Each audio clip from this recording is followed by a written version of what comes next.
अशोक ने कभी सोचा भी नहीं था कि उर्वशी यानी कि उनकी बहू वाकई में सिर्फ 2 जोड़ी कपड़ों में अपने ससुराल आ जाएगी।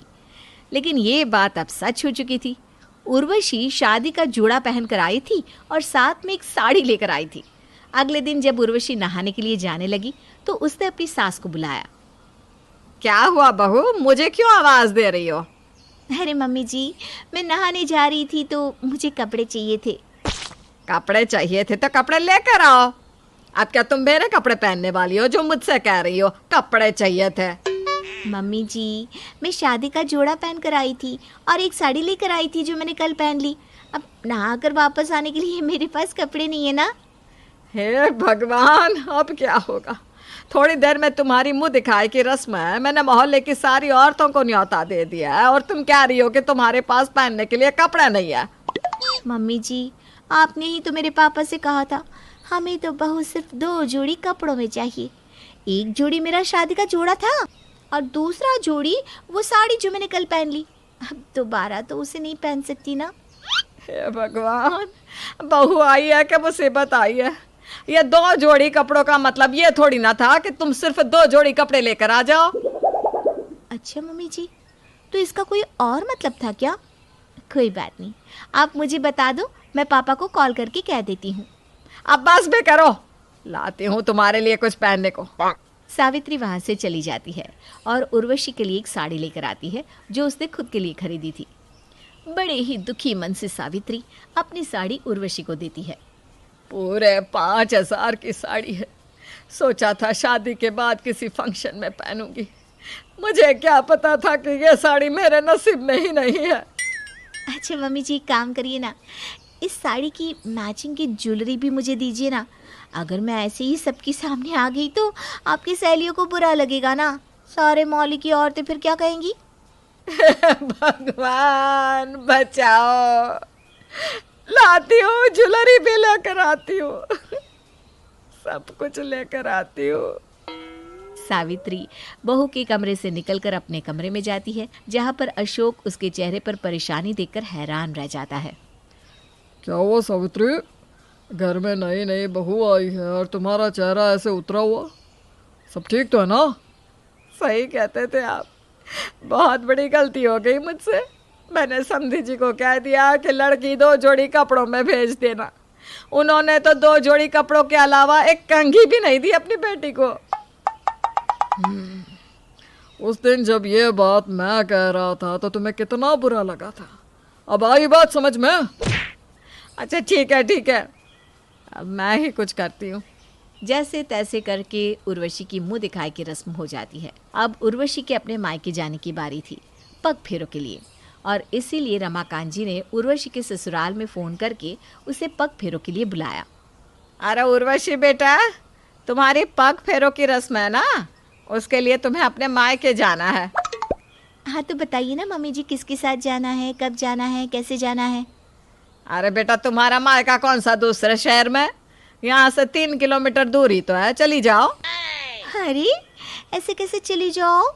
अरे मतलब नई बहू हूँ, मैं कैसे जाऊँगी, किसके साथ जाऊँगी, कुछ तो बताइए मम्मी जी। अरे बहू, जब तुम्हारे पापा का कॉल आया तो बोले कि हमारी बेटी को ज़्यादा ऐशो आराम में रहने की ज़रूरत नहीं है, बहुत मजबूत है, वो तो सब काम ऐसे ही कर लेती है। ये बात तो सही कही पापा ने। जानती है, 5 किलोमीटर दूर सब्जी मंडी में ऐसे ही पैदल चलकर सब्जी खरीद कर लाती थी मैं। अरे वाह बहू, ये तो बहुत अच्छी बात है। मैं तो तुम्हारे पापा की बात सुनकर समझ ही गई थी कि तुम कितनी मेहनती हो। अब छोड़िए ना मम्मी जी, इन सब बातों का मेरे पग फेरे की रस्म से क्या लेना देना? अरे बहू, लेना देना कैसे नहीं है। अब मैंने तो नीरज से कह दिया कि वो ऑफिस चला जाए, वैसे भी बहुत दिनों से छुट्टी पर था ना। अरे लेकिन फिर मैं अपने मायके कैसे जाऊंगी पग फेरे के लिए? जैसे सब्जी लेने जाती थी बहू, ठीक वैसे ही पैदल पैदल। अपनी सास की बात सुनकर उर्वशी दुखी होते हुए घर से निकल जाती है। कुछ दूर चलने पर उसे नीरज मिलता है। अरे नीरज, आप यहाँ? मैं तुम्हारा इंतजार कर रहा था। देखो ना नीरज, आपकी मम्मी ने मुझे कैसे अकेले घर से भेज दिया, ये अच्छी बात नहीं है। जानता हूँ मैं, इसीलिए तो तुम्हारा इंतजार कर रहा था। ऐसे घर की नई नवेली बहू को अकेले भरी धूप में कौन भेजता है? आपकी मम्मी ने एक बार भी सोचा नहीं? मैं मानता हूँ मम्मी ने गलत किया, लेकिन अब मैं क्या कर सकता हूँ? क्या कर सकता हूँ? क्या मतलब? अरे आप मेरे पति हैं, आप अगर मेरे लिए नहीं बोलेंगे तो कौन बोलेगा? नीरज उर्वशी को उसके मायके छोड़कर बाहर से ही चला जाता है, क्योंकि अगर वो अंदर जाता तो सबको पता चल जाता कि उर्वशी नीरज के साथ आई है, और फिर नीरज अपनी माँ सावित्री से क्या कहता। लेकिन उर्वशी इस बात पर अच्छी खासी नाराज हो गई थी। अरे ये क्या, पग फेरों के लिए बेटियां कभी अकेले नहीं आती। तुम्हारे ससुराल वालों ने तुम्हें ऐसे कैसे भेज दिया? देखिए ना पापा, एक तो अकेले भेजा और वो भी पैदल, एक गाड़ी तक बुक नहीं करवाई। कहने को रईस बनते हैं, लेकिन मेरे साथ शादी के पहले ही दिन देखिए कैसे सलूक किया है। ये उन लोगों ने अच्छा नहीं किया। कोई बात नहीं बेटा, मैं उनसे बात करने की कोशिश करूँगा।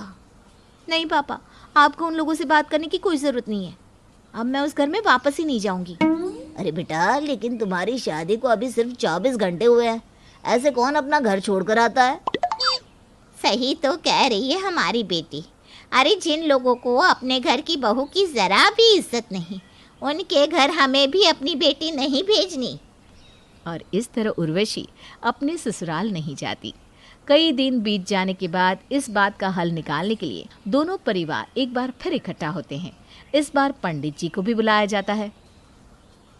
उर्वशी बेटा, अब तुम्हें अपने मायके में नहीं ससुराल में रहना चाहिए। ये तुमने बहुत गलत किया है बेटा।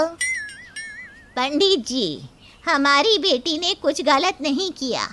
अरे उन लोगों ने भरी दोपहर में उसे अकेले पैदल मायके भेज दिया। ये क्या बात हुई? इसमें हमारी कोई गलती नहीं है। रमाकांत जी ने ही ऐसा करने को कहा था। कैसी बात करते भाई साहब? मैं भला ऐसा क्यों कहूँगा?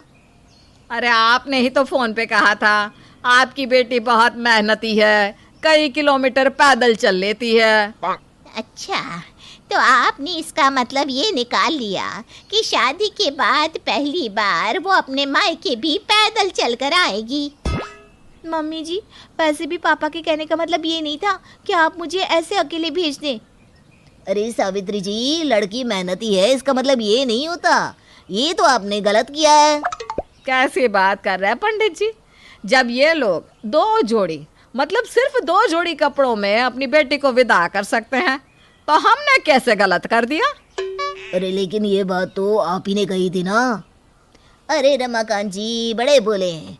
अरे 2 जोड़ी का मतलब केवल 2 जोड़ी नहीं होता। उनके कहने का मतलब था कि उन्हें खास दहेज नहीं चाहिए, लेकिन आपको अपनी बेटी को जरूरी चीजें तो देनी ही चाहिए थी ना। अब आई बात समझ में। और इस तरह से 2 जोड़ी कपड़ों में बहू के झगड़े को सुलझा लिया गया। अब दोनों परिवारों के बीच सब कुछ ठीक था।